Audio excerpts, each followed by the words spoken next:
There is a specific kind of narrative power that comes from absence, as I have previously mentioned in my most recent video about Roger. Not mystery for mystery's sake, but the kind of absence that is itself a philosophical argument. Monkey D. Dragon has appeared in fewer panels than almost any major character in One Piece. He was introduced in Chapter 100 at Logtown. He showed up at Roger's execution.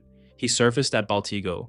He made his declaration before the Reverie. And yet he is, by the world government's own designation, the single most dangerous person alive. More feared than any Yonko, more threatening than any pirate who has ever sailed. Dragon is the only person in One Piece who saw the same corruption as Garp, the same injustice as Roger, the same oppression as Luffy, and chose none of their paths. He didn't stay within the system. He didn't ignore it and sail free. He looked at both options, rejected them, and then spent 30 years building something from scratch, sacrificing his family to protect them from his own legacy, waging a war the world didn't understand he was already winning. The question isn't whether Dragon is right.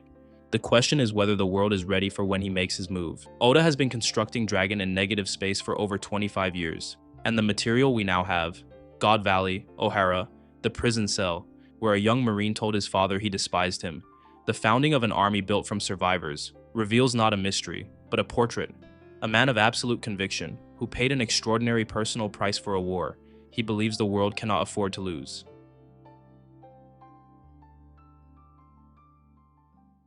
Dragon was born into the marine world, Garp's son, raised in that framework, presumably believing in it the way anyone believes in the institution that shaped them from birth. His path was inherited, so his uniform was a given. And then came God Valley. The God Valley incident was not a war that we believed it was. It was a hunt. The Celestial Dragons organized what they called a native hunting competition. Enslaved civilians were brought to God Valley as prey, to be hunted for sport while the world nobles watched from behind their bubbles. A young dragon, a rookie marine at the time, was present. What he found was Rox's family, vulnerable, hiding for their lives, and the truth behind the event he'd been sent to participate in. He tried to save people. He was imprisoned for it. God Valley began sinking, and Dragon found himself in a jail cell. Here's what nobody talks about with Dragon. Garp was there too. Garp saw the same hunting competition. Garp watched the same civilians used as prey. Garp understood exactly what the world government was. And then, at the end of it, he allowed himself to be made a hero by the same system that had just committed those atrocities. Garp had reached a different conclusion from the same evidence. He thinks institutions are all we have, and even broken institutions are better than nothing. Dragon drew the opposite conclusion. From the same data point, the same island, the same massacre, the same imprisonment for the crime of being humane. He came away with a different equation. An institution that punishes you for saving lives has already told you everything you need to know about whose lives it's built to protect. This is the foundational split of the entire Monkey D family. It doesn't boil down to ideology or even morality. Garp and Dragon saw the same thing. They disagreed on what it meant. Chapter 1166 is one of the most important chapters in the final saga, and almost nobody talks about what it actually contains for Dragon. God Valley has sunk. Rox is dead. Garp is being made a hero by propaganda, and Dragon is in a marine prison cell. When Garp comes to help him escape, Dragon looks at his father and says, "I'm quitting the Marines. I despise you."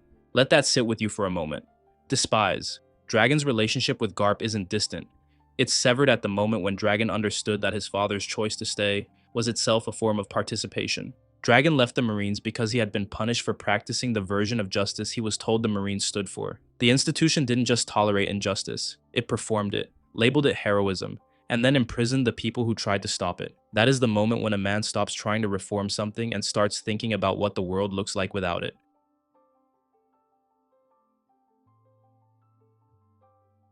There is a specific psychological moment when a reformer becomes a revolutionary. It is usually not a moment of anger. It is quieter than that. It is the moment when someone realizes that the institution they've been trying to fix is not accidentally broken. It is functioning exactly as designed. Before O'Hara, Dragon led a group called the Freedom Fighters. The name tells you everything about his theory of change at that stage. Freedom Fighters don't want to burn anything down. They want to free specific people from specific injustices. They operate surgically. Crucially, they believe freedom is something that can be recovered from within a system. This is a reformer's psychology. It is the belief that the system has a conscience that can be appealed to, or at minimum that its corrupt elements can be isolated and removed. Dragon held this belief for years after leaving the Marines, leading a small dissident group that the world government didn't even consider significant enough to suppress. And then came O'Hara. 22 years before the main story, the scholars of O'Hara were researching the Void Century, the deliberately erased history of the world. They were ordinary academics who had found evidence that the official history of the world government was a fabrication. For that, the world government called in a buster call, naval bombardment, marine deployment, and the systematic destruction of an island that had committed no act of violence toward anyone. Dragon visited O'Hara in the aftermath. What he found was the burning of knowledge itself. Professor Clover dead, the library of O'Hara destroyed, an entire island's worth of irreplaceable history obliterated, so that the people who controlled the present could continue controlling the past. Here is what O'Hara proved to Dragon. The world government doesn't just tolerate injustice, it performs it deliberately, at scale, to protect its secrets, and it will destroy any institution, any archive, any island, any people that comes close to exposing what those secrets are. There was no reforming this from within. You couldn't appeal to an organization's better nature when destroying knowledge was its better nature. Within 1 year of O'Hara, Dragon joined forces with Ivankov and Kuma. The freedom fighters became the Revolutionary Army. Freedom fighters fight for specific freedoms. A revolutionary army fights to dismantle the structure that made freedom impossible in the first place. I don't think that Dragon just changed his tactics. He changed his entire theory of how change happens.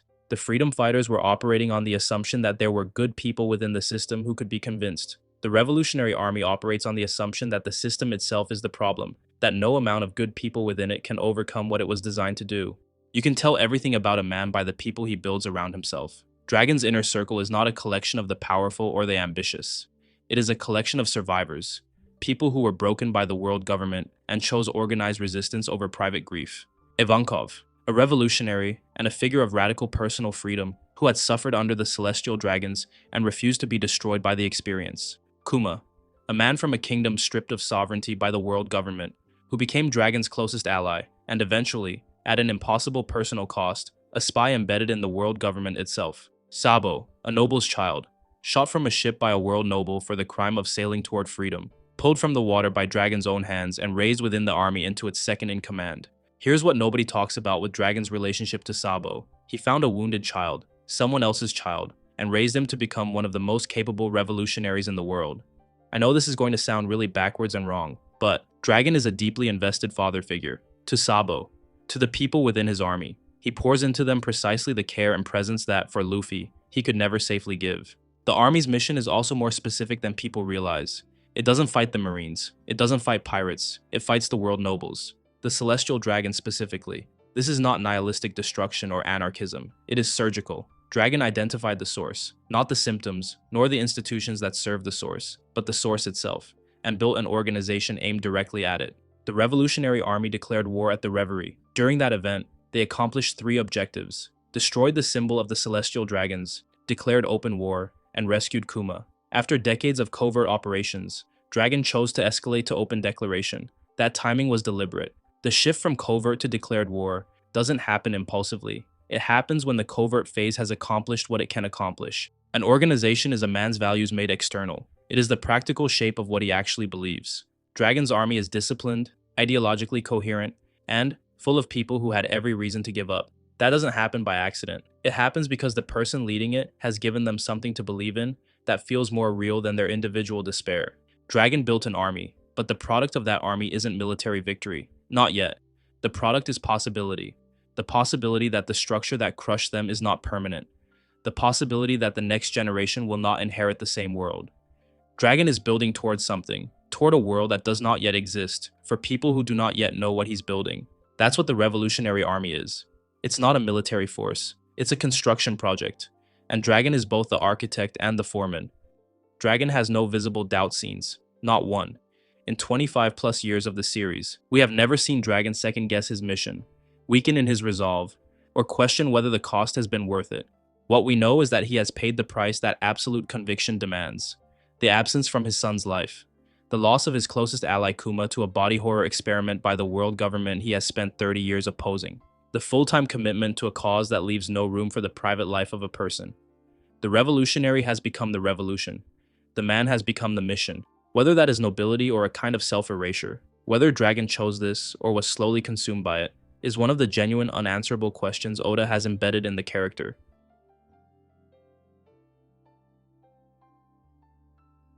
I think we all know by now that Dragon is a deadbeat dad.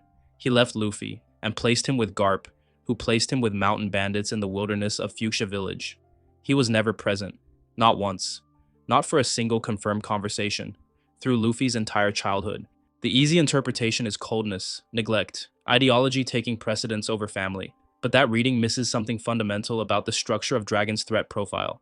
Dragon is the world's most wanted criminal, a designation that means every Marine, every intelligence operative, every world government ally in the world is actively hunting him. Any child confirmed to be Dragon's son doesn't just inherit social complication. He becomes a political weapon, a hostage, a target for every organization with a score to settle with the Revolutionary Army. Dragon's proximity to Luffy is not an absence of love. It is the only available form of it. Consider the parallel with Roger, who asked Garp to raise Ace after his execution.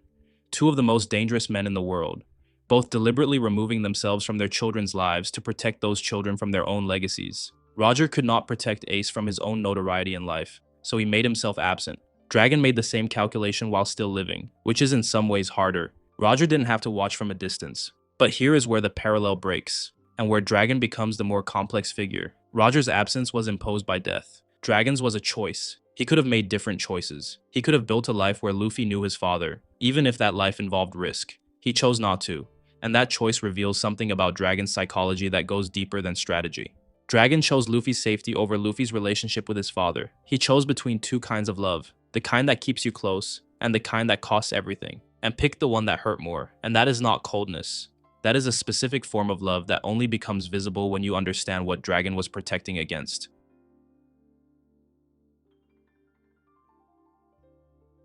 God Valley. A young Marine, present at a native hunting competition, discovers the true nature of the institution he serves. He tries to intervene. He is imprisoned. He can either accept imprisonment as the price of conscience and eventually be reintegrated into the system, or use the imprisonment as the moment of final clarity. Dragon chose the latter. In the cell, when Garp comes to visit, Dragon does not ask to be reinstated. He declares his resignation and his contempt. The imprisonment didn't break him. It completed the argument he had been building since God Valley began. What could he have chosen? Silence. Integration. The Garp path. Staying within the system while personally disapproving of it. He rejected it, formally, in a prison cell, with his father watching. That scene is Dragon's birth as a revolutionary. The moment he said, "I despise you," to the man who represented everything he was leaving. Dragon appears during Luffy's near execution at the Logtown platform, and his subsequent encounter with Smoker. I'm completely shooting in the dark here, but he uses what looks like weather-based abilities to create wind that allows Luffy to escape Smoker's grip. He watches the Going Merry sail away. He says nothing. He does not reveal himself. This scene is Dragon at his most characteristic. He acts, he protects, and he disappears. No conversation, no acknowledgement, no moment where Luffy sees his father seeing him. Dragon could have spoken. He could have introduced himself. He could have made a single gesture toward the relationship they have never had. He didn't. The point here is, Dragon's silence is not mystery for narrative convenience. It is Dragon's psychology made visible. He is there, watching his son sail toward the greatest adventure in history, and he stays silent because anything he says creates risk. Sabo's ship is shot down by a world noble. He is pulled from the water by Dragon, critically wounded, with no memory of who he is. Dragon delivers him to a doctor. When Sabo recovers and his noble lineage is revealed, a revolutionary suggests sending him home. Sabo reacts with immediate distress. He doesn't want to go back. Dragon decided to keep him. Dragon could have easily returned the child, maintained operational security, avoided the complication of raising someone else's traumatized son within a revolutionary organization. Instead, he gave Sabo a life, trained him, and trusted him enough to eventually make him second in command of the entire army. Dragon took the victim of a world noble attack and made him the revolution's second in command. That's Dragon constructing the army from the exact material the world government tried to destroy. Sabo is both a person Dragon cared for and a living argument. The people the system tries to eliminate are the people with the most reason and capacity to change it. Dragon understood that before he ever formalized it as strategy. The Reverie. Dragon moved from covert operations to open declaration at the Reverie. The revolutionary commanders attacked the Holy Land. They destroyed the symbol of the celestial dragons. They declared war publicly, knowing that every government in the world would now have formal license to move against them. What changed? Why then? The easier philosophical answer is structural. 30 years of building, of quiet country liberations, of recruiting and training had reached a threshold. The declaration wasn't impatience. It was a calculated escalation. You declare war openly when you are ready for what comes next. Dragon determined they were ready. The silence was over. The construction phase of the revolution was complete, or complete enough. The active phase had begun.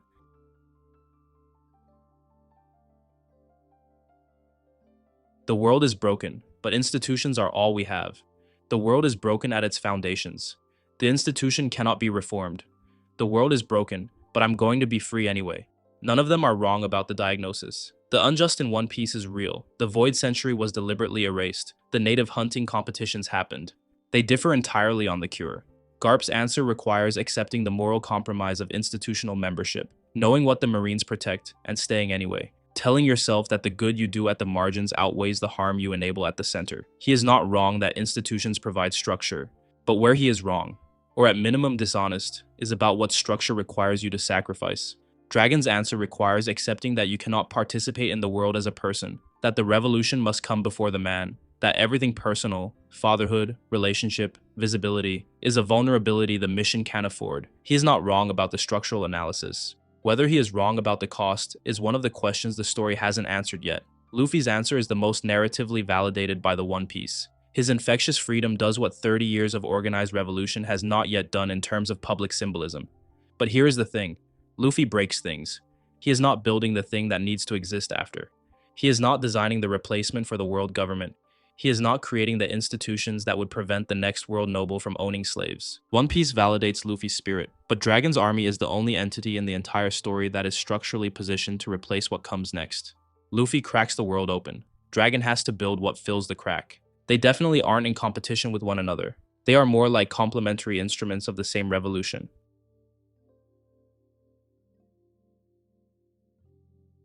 Dragon has fewer confirmed lines of dialogue than almost any major character introduced in One Piece's first 100 chapters. In a series where every major character narrates themselves constantly, where Garp talks so much his real feelings have to be decoded through the deflections, where Luffy says absolutely everything he thinks the moment he thinks it, Dragon says almost nothing. Every appearance Dragon makes is at an inflection point in the narrative. He doesn't appear between events. He doesn't have casual scenes, comic relief moments, or dialogue that exists purely to develop his warmth. He shows up when something changes. He acts, then he disappears. Oda is withholding Dragon from us the same way Dragon withholds himself from the world. We don't know his thoughts because he doesn't perform them. We don't know his grief because he doesn't display it. The character and the narrative have the same posture toward disclosure. I will show you what I do. What I feel is not the point. Every Dragon appearance involves atmospheric disruption. Whether this is a devil fruit, we don't know, but the pattern is too consistent to be coincidence. The prevailing theory is that Dragon possesses a weather or wind-based devil fruit, potentially a Logia or a mythical Zoan, connected to storm or rain mythology. The exact nature is unconfirmed. What is undeniable is that Oda consistently associates Dragon with invisible directional atmospheric force. Wind is invisible. It moves things without touching them. It cannot be stopped, only redirected. You don't see it coming. You see what it has already moved. That is Dragon's method of revolution. Not direct confrontation, but pressure applied over decades until the world has already shifted and the people in power are only now realizing why. Dragon bears distinctive red tribal markings across his face. No in-story explanation has been given for their origin. What Chapter 1159 establishes is significant. Dragon carried this tattoo before the formation of the Revolutionary Army. It was not a revolutionary insignia. It predates the revolution. In Japanese visual storytelling, facial markings frequently signal a vow, something marked permanently on the body as an external inscription of internal commitment. The tattoo was applied before Dragon had the army, before he had the public revolutionary identity, which means it marks something more personal, a private decision, a self-directed declaration of war, something Dragon decided for himself before he had any organization behind him. There is a compelling theory that Dragon's markings connect to Shandorian warrior symbolism. Similar markings appear on figures like Wiper. If true, it suggests Dragon's revolutionary identity has cultural roots that go deeper than political analysis. But Oda hasn't confirmed this. What the tattoo establishes regardless of origin is that Dragon made a permanent, physical commitment to something, some oath, some vow, some decision, that he chose to carry on his face. In East Asian mythology, dragons are not creatures of chaos. They are creatures of authority, weather, and cosmic order. Divine beings associated with rain, rivers, and the rightful arrangement of the world. They are not destroyers. They are reorderers. They are what happens when cosmic imbalance demands correction. Dragon isn't trying to destroy the world. He's trying to reorder it. The name is not ironic, and it is not threatening in the way that Western dragon mythology suggests. It is aspirational. Dragon is positioning himself as the corrective force for a world that has drifted catastrophically out of alignment. His son is named Luffy, rubbery and flexible. His father is named Garp, ancient Japanese for jawing or the grinding sound of rocks, and the man between them is named Dragon. The cosmos, in the form of a marine turned revolutionary, demanding that things be put right.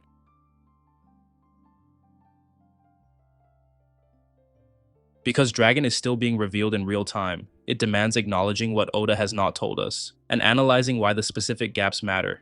What is his devil fruit exactly? Or does he even have one? The weather/wind theory is the strongest candidate, but Oda has withheld confirmation for over 25 years. That withholding is itself a narrative choice.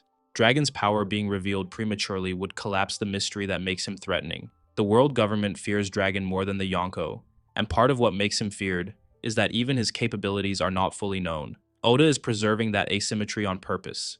What is his full role at God Valley? We know he was there as a young Marine. We know he saved people and was imprisoned. What we don't know is whether he was a passive observer to the worst parts of what happened, or whether his involvement was deeper in any direction, more heroic, more complicit, or more morally complex. Oda is likely saving this for a full Dragon-focused arc in the endgame. What does his endgame look like? This is the most analytically important unknown. Dragon has spent 30 years building the organization to dismantle the world government. He has not, as far as we know, built the replacement. What comes after? What government? What structure? What world does Dragon's victory produce? Does Dragon know about Joy Boy, the Void Century, and Luffy's cosmic role? He knew Vegapunk, the person who arguably understood the most about the forbidden history of the world. He has been waging revolution against the system that erased that history. It is almost certain that Dragon has more knowledge of the cosmic stakes than he has revealed. Whether he knows that his son is the specific person the Void Century was waiting for, that question remains open.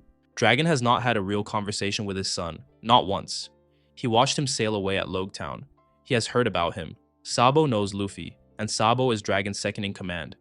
Dragon has been tracking, at minimum, the existence of the person his son has become. What does a father say to a child he protected by being absent? There is a version of Dragon's story that ends with him realizing his son has already done, through infectious individual freedom, what 30 years of organized revolution was supposed to do, and what that realization costs him, what it means to him, whether it vindicates or devastates him, is one of the most emotionally loaded unwritten scenes in One Piece. The world government designates Dragon the world's worst criminal, more dangerous, in their official framing, than any Yonko, more threatening than Blackbeard, more feared than any pirate who has ever sailed. Why? He doesn't raid towns. He doesn't steal treasure. He is not confirmed to have personally killed anyone on screen. His army liberates individual islands, yes, but the Yonko hold entire sea regions under tribute and threat of force. By raw military destructiveness, Dragon doesn't rate above Whitebeard or Kaido. The world government fears Dragon because he threatens their legitimacy, not their military strength. Pirates are criminals within the system. They break rules, but they do not challenge whether the rules should exist or whether the people making the rules have the right to make them. Goldie Roger was the pirate king, but his existence didn't undermine the world government's authority to call him a criminal. He played within their definitional framework even while defying it. Dragon challenges whether the people making the rules have any legitimate claim to do so. That is ideological warfare. And ideological warfare against a system whose entire foundation is the manufacture of consent and the erasure of history is the most existential threat that system can face. You can defeat a military force. You cannot defeat an idea that is already inside everyone the system has ever victimized. The world government understood this before Dragon did. They made him the world's most wanted criminal, not because of what he has done, but because of what he represents. He gives us a glimpse at the possibility that the entire framework, the celestial dragons, the heavenly tribute, the constructed history, the justice that is actually occupation, can be named, organized against, and dismantled. That possibility, embodied in a single man who has been building toward it for 30 years, is more dangerous than any army, and Oda has made it the single most feared thing in the entire world. One Piece's thesis, stated through Dragon's designation, is this: the most dangerous thing to an oppressive system is not someone who can fight it, it is someone who can make it illegitimate. Dragon captures several of One Piece's central themes, with a precision no other character achieves. Freedom, but the specific form of freedom that requires structural dismantlement, not just personal liberation. Dragon is one of the most patient long-game characters in the history of the medium. Oda has spent over 25 years making us wait for payoff, and Dragon is the single biggest promissory note in the entire story. The frustration many of us feel about Dragon's limited presence is, frankly, the correct response. Oda engineered it deliberately. Every scarce appearance, every sparing line of dialogue, every brief flash of power has been designed to accumulate weight rather than dissipate it. Is Dragon a great man? By most measurements, yes. He is disciplined, ideologically coherent, and willing to pay personal costs that would break most people. Is he a good father, though? By no traditional definition. By the unconventional definition he invented for himself. By protecting Luffy from his own legacy at the cost of any relationship with his son. Maybe. Both cannot be fully true simultaneously. Can the world be changed through organized force, or only through the infectious freedom of one man's spirit? The answer is both, and they need each other. Luffy's spirit cracks the world open in ways that 30 years of organized revolution couldn't accomplish alone. Dragon's structure fills those cracks with something that lasts. One Piece's endgame is not Dragon versus Luffy as theories of liberation. It is Dragon and Luffy as two halves of the same revolution. The personal and the structural, the spirit and the architecture. The man who has always been free, and the man who has been building freedom's infrastructure for 30 years.